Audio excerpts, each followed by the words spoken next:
Ça y est, on est parti, on va pouvoir commencer notre application Selfie Awookie. Oui, mais on a quand même pas mal d'étapes avant d'y arriver, pas mal de choses à voir, pas mal de choses à découvrir avec C#, avec Visual Studio 2019. Vous êtes prêts, vous êtes prêtes? On va commencer notre application, on va lister ensemble les premiers besoins, les premières fonctionnalités qu'on va faire dans notre super application. A tout de suite.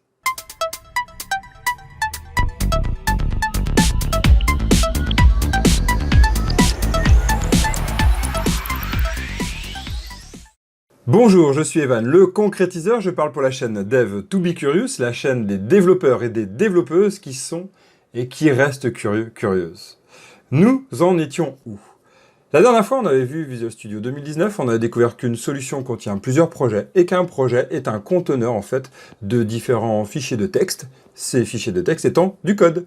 Chaque code va être compressé, on appelle ça compiler, pour créer un exécutable, quelque chose qu'on va lancer et qu'on va proposer aux utilisateurs. Ça pourrait être par la suite un site internet, on verra ça bien plus tard, ou une application, on verra aussi ça bien plus tard, mais vous allez voir qu'on va y aller pas à pas, comme je vous disais, dans le principe des 4P.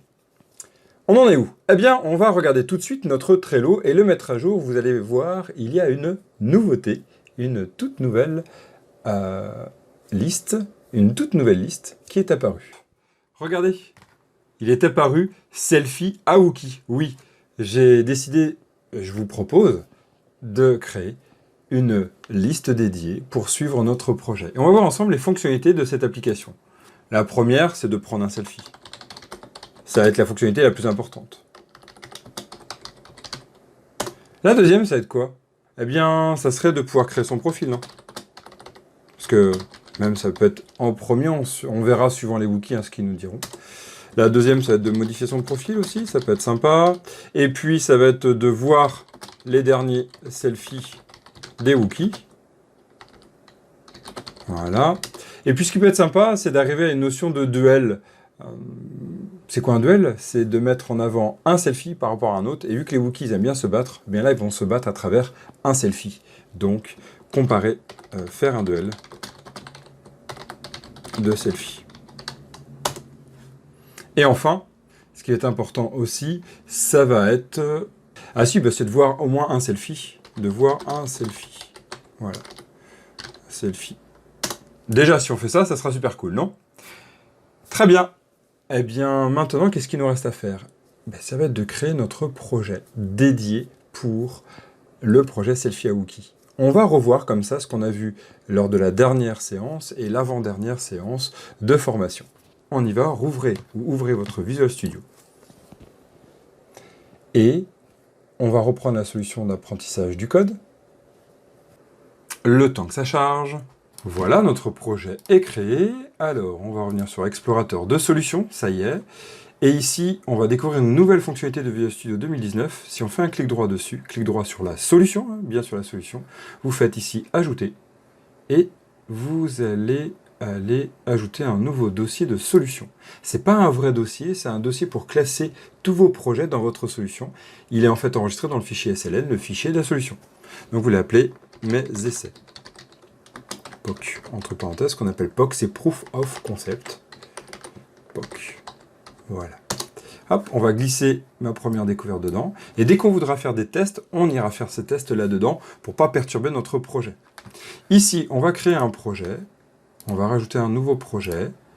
Un projet de console. Donc ici, de type console.NET Core, c'est impeccable, c'est ce qu'on veut. On va faire suivant. Et là, on va l'appeler Selfie Awookie.console. .console, ça sera très bien. On va faire juste Selfie Awookie. Voici, on fait créer. On attend. Voilà, notre projet est prêt. On a fait notre Selfie Awookie. Et ce qui serait bien, c'est de commencer à parler à l'utilisateur. Donc on va pas lui faire un Hello World.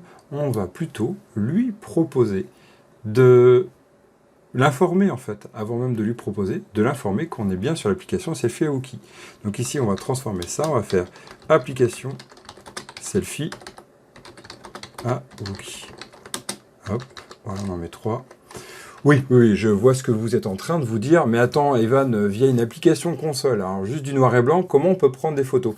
Eh bien, on ne peut pas en prendre. Hey, mais on va s'entraîner sur beaucoup d'autres choses avant de passer à la prise de photos via un site internet ou via une application mobile. Ça, c'est beaucoup plus tard, mais ça nous laisse un objectif et en plus un chemin vers où aller. Là, on va s'occuper d'un point, déjà d'afficher, par exemple, la liste des selfies. On va simuler ça, mais avant même, on va pouvoir afficher le profil d'un Wookie, lui demander comment il s'appelle, on va lui demander de saisir ses informations. Tout ça pour découvrir les variables, c'est le but de cette journée, c'est le but de cette formation aujourd'hui. Donc on lui demande ça, donc là on fait un console write line, et puis on va lui demander une information, par exemple, quel est le nom, comment tu t'appelles, quel est le prénom de ton Wookie, en fait, comment toi, Wookie, tu t'appelles. Donc pour ça, on va découvrir ici une notion qui est la lecture. L'écriture, c'est quand on écrit sur la console, donc sur l'écran noir. Le readline, c'est quand on lit ce qui a été saisi par l'utilisateur. Vous allez voir, on va tester ça. Donc ici, on va lui dire, on va lire l'information. Mais pour lui indiquer qu'il faut lire une information, il va falloir lui demander et l'informer qu'il faut saisir comment vous appelez-vous.